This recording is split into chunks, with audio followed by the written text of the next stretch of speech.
Tayo pagtatanim natin ng bonsai. Ito po yung nakuha natin kanina. Malilipat natin siya rito para po itanim. Ayan, ito. Nandun niya siya ng konti mamaya. Yan, ganyan. Lalagyan muna natin muna siya ng lupa.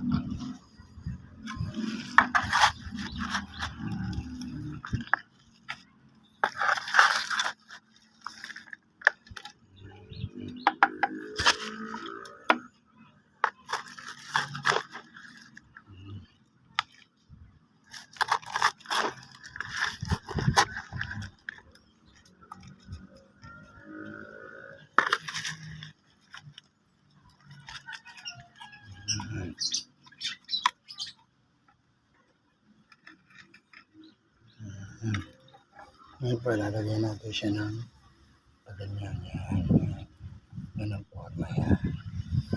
Yan, ganyan. Yan po.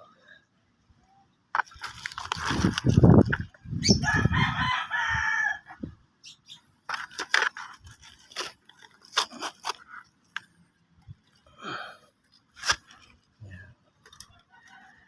Ganyan siya. Yan.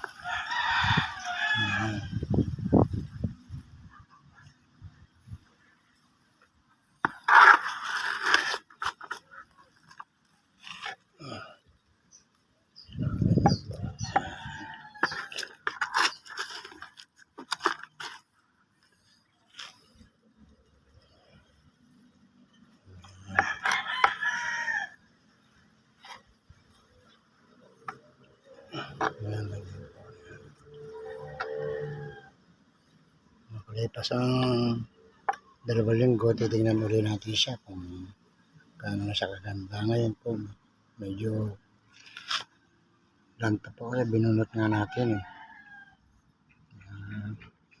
Abangan na lang po susunod kong video para sa akin bonsai.